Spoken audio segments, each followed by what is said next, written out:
사마리아 교회와 그 에베소 교회의 핵심적인 공통점, 복음은 들었는데 성령 받지 못하고 그냥 복음 하지만은 이 성령과 무관한 신앙생활을 하다 보니까 결국 보충을 시켜줬던 그 사건이 나왔어요. 그래서 빌립이라는 집사는 하나님의 나라에 대해서 분명히 가르쳐 줬어요. 그 다음에 예수의 이름에 대해서 전해줬어요. 이적과 기사와 표징이 나타났어요. 빌립은 집사예요. 초대교회 7 집사 중에 하나인데 7명의 집사들 가운데서 2명은 복음 전선에 뛰어들었습니다. 그 한 사람이 누굴까요? 스데반이에요. 이 스데반, 이 2명의 그 다른 그 집사님들은 그 공개를 일삼일을 했지만은 여기는 복음 전하는 사역을 집중적으로 그 했는데 이분도 대단하고 이분도 대단해요. 이분은 사마리아 교회를 세웠죠. 여기는 비록 한 사람도 그 전도하지 못하고 죽었지만은 그 열매가 사울이로 했어요. 사울이 그 보고 간접적인 영향을 보면서 하나님이 그 모습을 보는 그에게 부르셔서 사용하신 거죠. 그러면 이 스데반은 어떤 면에서 강했냐? 성령에 충만했고 여기도 성령에 충만했어요. 공통점이에요. 근데 성령 충만한 스데반은 비록 한 명을 전도하지 못했지만은 순교의 피를 흘려서 그 순교의 피가 많은 열매를 거두게 됐다. 믿으시길 바랍니다. 그렇기 때문에 우리는 전도하고 순교하다가 한 사람도 전도의 열매가 없다고 해서 절대 실망해서는 안 된다. 왜? 그 열매는 반드시 열려지기 때문이라는 걸 믿기 바랍니다. 이게 스데반 집사 말고 스데반 집사는 그 빌립 집사는 그 교회를 세웠는데 보통 사람이 아닌 하나님께서 귀하게 사용했는데 심지어는 사마리아 교회 재미있게 복음을 전하고 교회가 세워지고 재미있다고 한 건 뭡니까? 살아계신 하나님의 현상들을 목격하고 하나님의 맛을 보았던 그 삶. 사도행전 8장의 말씀 보면 복음을 전할 때 귀신이 떠나고 이적과 기사 표적이 나타나고 안전병이 일어나고 막 이런 사건들, 무당이 돌아와서 예수 믿고 침례받고 이 사건을 기억하시면 아멘 하시기 바랍니다. 그렇게 증거하고 있는데 느닷없이 주의 사자가 하는 말이 빌립아 너는 그 광야로 가라. 광야로 가라. 그래서 놀고 있는 것이 아니라 복음을 증거하고 있는데 광야로 가라고 해서 그 광야로 갑니다. 유다 광야로 가는데 한참 가다가 보니까 어떤 사람이 병거 위에서 성경을 읽고 있는 거예요. 이사야 성경을. 성령께서 저 사람에게 가라라고 하는 마음이 들어서 가서 그대가 읽고 있는 것을 깨달을 수 있겠느냐 물어보니까 사도행전 8장 31절의 말씀 보니까 누가 나를 지도해 주는 사람이 없는데 가르쳐 준 자가 없는데 이제 내가 깨달을 수 있겠느냐 물어본 반문을 했어요. 이때 그는 이 말은 마침 이사야 성경을 읽고 있는데 예수 그리스도를 가르치고 있다. 예수님이 이러는 분이다. 그를 믿어야 된다 하니까 예수님을 마음속에 구주로 영접하고 저 물이 있는데 침례받는 걸 누가 그 말이요 해서 침례를 달라고 그랬어요. 침례를 주고 거의 헤어집니다. 그게 누구냐면 에티오피아 그 국고성을 그 재물을 맡았던 돈을 맡은 그 간다게 거기서 헤어졌는데 하늘에서 그를 완전히 헤오리아 바람 같은 바람을 통해서 완전히 옮겨서 어디로 갖다 툭 떨어뜨려 놨어요? 어디로 떨어뜨려 놨습니까? 예? 어디요? 아수로. 바로 그쪽으로 떨어뜨려 놨어요. 그러니까 그쪽으로 가서 툭 떨어져서 거기서 또 복음을 전한 거예요. 자, 비행기보다 더 빠른, 무엇보다 더 빨라요? 자, 성령 충만하고 하나님이라니까 그런 그 맛도 보았다 이거죠. 이 사람이 빌립이에요. 그런데 여기 하나님의 나라를 전하고 예수의 이름을 가르쳐서 교회가 세워졌다. 교회가. 근데 하나님의 나라는 우리가 알아야 할 것이 복음적인 가장 핵심이에요. 시작도 하나님의 나라를 이야기해요. 예수님이 회개하라 천국이 가까웠느니라 마태복음 4장 17절에서 가르쳤어요. 시작이잖아요. 복음의 첫 번째 시작, 하나님 나라를 가르쳐줬어요. 그런데 이 시작이 나중에 끝에도 하나님 나라를 가르쳤어요. 예수님이 맨 끝에 하나님의 나라의 일을 말씀하셨다는 것이 사도행전 1장 3절입니다. 죽어서 부활하시고 하늘로 올라가시 직전까지 하나님 나라의 일을 가르쳤다 하신 말씀을 믿으시기 바랍니다. 우리 사도행전 1장 3절 읽으세요. 사도행전 1장 3절.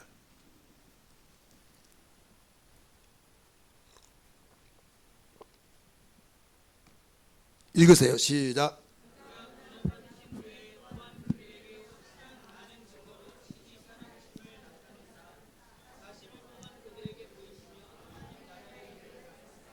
아멘. 하나님 나라의 일을 뭐라고 그랬어요?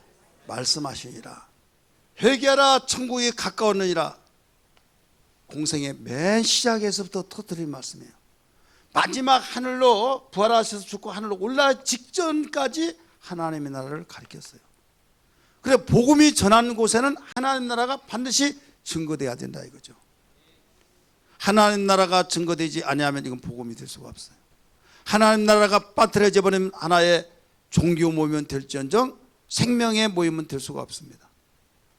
하나님의 나라는 어떻게 해서 가느냐 이거예요. 바로 생명 있는 자만 가게 되죠. 거듭난 자, 바로 거듭난 자가 생명 있는 자예요. 바로 잉태되어서 태어날 때 생명체로서의 대우를 받잖아요. 생명의 귀함을 알 수 있잖아요. 그러니까 하나님 나라는 그냥 나라 말만 한 것이 아니라 하나님 나라에는 왕이 있고 백성이 있는데, 왕이 있고 자녀들이 있는데 여기서 나라를 가리키고 거기에 들어가려면 자녀가 돼야 된다. 생명 있는 자가 돼야 된다. 그러면 생명을 있는 자면 거듭나야 된다. 이런 내용들이 다 전개가 되는 거예요. 그래서 이렇게 되어서 하나님의 통치를 받고 생활한다. 이 땅에 살다가 죽으면 반드시 여기에 간다. 그래 우리는 소망이 있다. 믿음으로 살아야 된다. 이런 내용들이에요. 그러면 세상에 살면서 어리고 힘들고 위경에 빠질 때도 있고 우리가 험난한 길 속에서 헤맬 때도 있겠습니까? 없겠습니까? 있잖아요. 이럴 때 이겨야 된다. 뭘로? 예수의 이름으로 이겨라 이거예요. 할렐루야. 예수의 이름을 그래서 사용하고, 그리하여 빌립이 예수의 이름을 가지고 사용할 때 이적과 기사와 표적이 나타났던 사건이 이 8장에 나온 거예요. 그런데 여기에서 예수님이 당신의 이름으로 귀신을 쫓고 병을 고치고 이적과 기사 표적을 나타내고 하나님 나라를 행했어요. 그런데 오신 그 이후에 반드시 성령의 역사가 없이는 온전케 될 수 없다는 걸 아시고 성령을 받아야 된다 일러주시면서 성령에 대해서 죽기 전에 요한복음 14장 15장 16장까지 성령에 대해서 가르쳐 주신 거예요. 내가 아버지께로 가서 너에게 보낼 보혜사 성령이 오시면, 그가 오시면 너희를 가르치시고 진리 가운데 인도한다. 내가 가르쳤던 말 생각나게 한다 라고 하면서 그가 오시면 하면서 다시 내가 보낼 성령을 존칭어를 쓰면서 높여준 거예요. 그러면 주님이 부활하시고 난 뒤에 벌벌 떨고는 제자들에게 나타나서 뭐라고 했습니까? 숨을 후 내쉬면서 성령을 받아라 이렇게 말씀하셨잖아요. 성령을 받으라고 하시면서 아버지가 나를 보내신 것처럼 나도 내게 보내려 하면서 보낼 때 그냥 보내어서는 사명을 감당할 수 없다는 걸 알고 마지막 정리를 다시 하면서 요한복음 사도행전 1장 8절에 오직 성령이 너에게 임하시면 권능을 받고 예루살렘과 유대와 사마리아 땅 끝까지 내 증인이 되라 하시면서 무엇을 반드시 가지고 살아야 교회다운 교회가 되고 성도다운 성도가 되냐? 뭐예요? 성령이에요. 성령. 그리고 교회가 교회로서의 공동체가 됐지만 정말 성령의 역사가 없고 성령을 받지 않냐고 성령의 능력을 힘입지 않냐고는 교회의 사명을 감당할 수 없다 이거죠. 아이가 태어났으면 자라서 성인이 되어서 이제는 부모를 공경하고 또 사회에 그 유익을 주고 사람 노릇을 해야만 유익한 자가 되잖아요. 근데 태어나기는 태어나는데 나이 먹고 나이가 먹어서 늙을 무렵까지도 그냥 간병급을 받으면서 보호를 받으면서 생활한다고 한다면 짐이 된다 이게 짐. 여러분 우리는 교회 생활하면서 1년, 2년, 10년, 20년 되더라도 그 사람이 정말로 그 시험 들었다가 엎어졌다 뒤집어졌다 하면서 다른 사람을 전도하고 가르치고 해야 할란지라 그 사람으로 인하여서 아무것도 못하는 일들이 있습니까 없습니까? 있죠. 그래서 이 일을 성장하는 과정이 되어지지만은 빨리 과정 속에 끝나야지 거기에서 어린아이를 죽을 때까지 어린아이 놓아서는 안 된다 이거예요. 몇 살에서 몇 살까지 유년기, 청소년기, 청장년기 그 과정이 있어서 그 유년기에서는 보호를 받아야겠지만은 청장년기가 되었는데도 보호받아서는 안 된다 이거예요. 이제는 도움을 줄 아는 사람이 돼야 될 줄 믿습니다. 그러려면 어떻게 하냐 건강해야 된다 이거예요. 그래서는 성령 받아야 된다. 교회도 똑같은 거예요. 살아있는 유기체이기 때문에. 이 어떤 교회입니까? 에베소 교회. 에베소 교회에서도 마찬가지예요. 지금 아볼로가 복음을 전하여서 가르쳐 줬지만은 성령에 대해서 안 가르쳤죠. 요한의 침례만 가르쳤다. 그래서 신앙을 점검하면서 너희가 믿을 때 성령을 받았느냐? 성령을 있음을 들어보지도 못했다는 거예요. 그래서 성령 받기를 기도했더니 성령을 받게 됐다. 그래서 예수의 침례를 가르쳐 줬어요. 그래서 그들이 비로소 모든 교회를 대신해서 교회가 이런 것이더라고는 샘플 교회가 되어버렸다는 걸 믿으시길 바랍니다.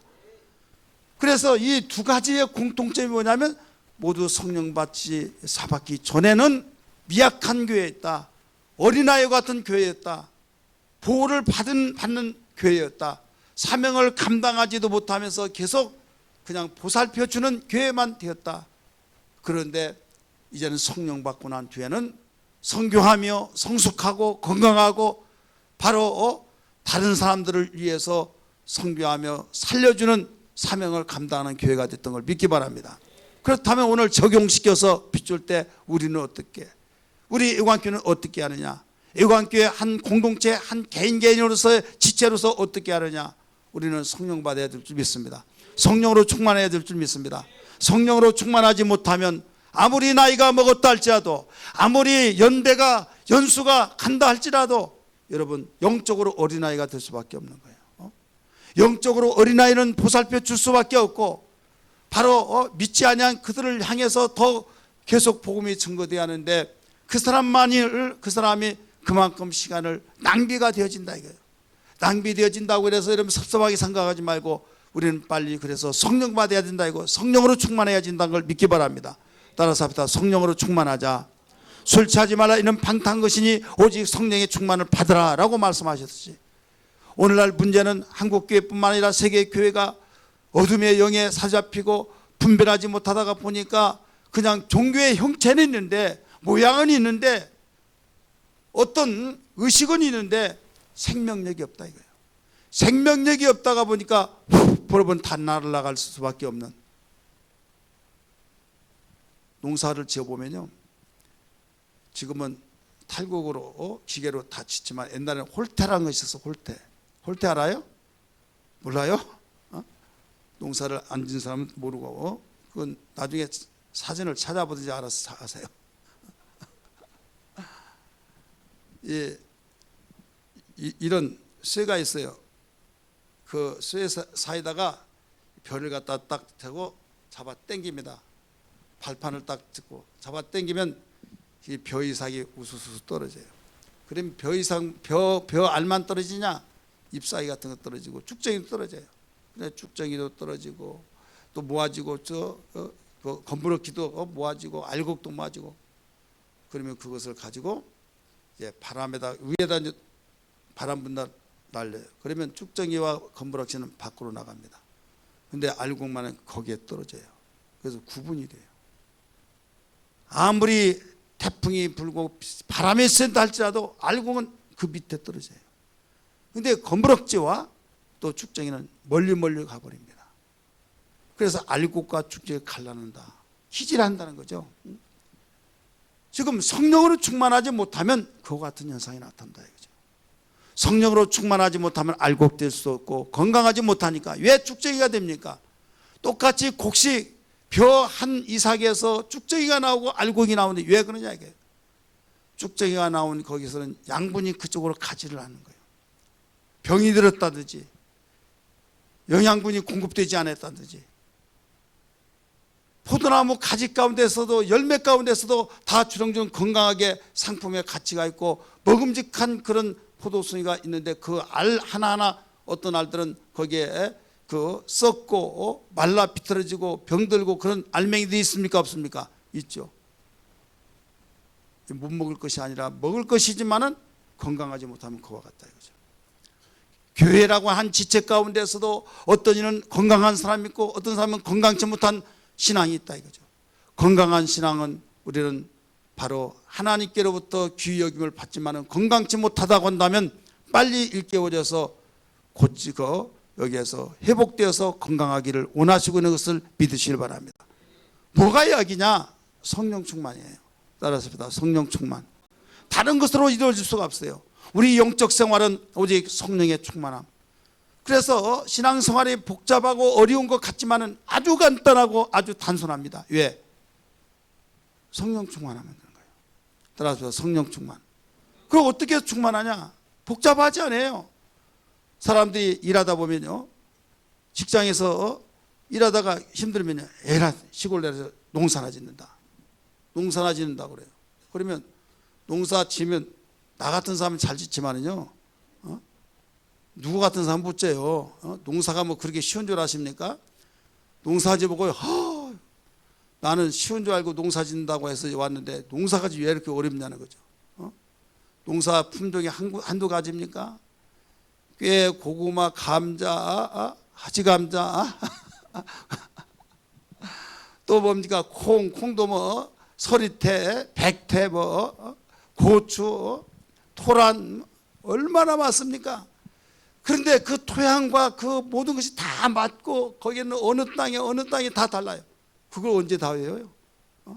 언제? 과수노하고도 얼마나 많습니까? 근데 직장에서 아무리 머리 터지더라도요, 단순해요. 거기에 비하면. 그렇잖아요. 어느 것이 쉽고 나쁘고 안 쉽고 그 말을 하려고 한 것이 아니라 농사 지는 것이 쉬운 것이 아니다 이거예요. 그와 같이 거기에 비하면 우리 신앙생활은 너무 쉬운 거예요. 아멘 하는 사람은 해요. 얼마나 쉽다. 머리 터지지 않고 믿기만 하면 되는 거예요. 아멘하고 믿고 순종만 하면 되는 거예요. 성경 읽기라면 성경 읽고, 기도하라면 기도하고, 경건일기 우리 하자 하면 거기에 참석하고, 성경대 탐험하자 하고, 우리 다음 주부터 있을 절기를 위한 특별 기도회 하자 하면 아멘하고 순종하고, 절기를 위한 특별 풍성에 참석하자면 아멘하고 하고, 그러면요 아주 쉬운 거예요. 그런데 나 어디 갈래, 뭐 할래, 나 힘든데, 나 몇 시에부터 어디 나가야 하는데, 뭐 약속했는데, 복잡해져 버린 겁니다. 막 갈등이 일어나고. 그래서 어린아이 같이 하지 않으면 어려운 거예요. 오늘 우리는 성령 받으면 내 힘으로 한 것이 아니라 성령의 힘으로 가니까. 자, 큰 에두바르라고 공풍선이, 여기 야리야리한 사람은 그 풍선 못 들어요. 얼마나 크죠? 못 든다니까요. 무거워가지고. 근데 공기만 들었다면 올라가요. 그냥 올라가. 그 무거운 풍선이 쭉 올라가는 거예요. 들기도 힘든 것이 저절로 올라간다니까요.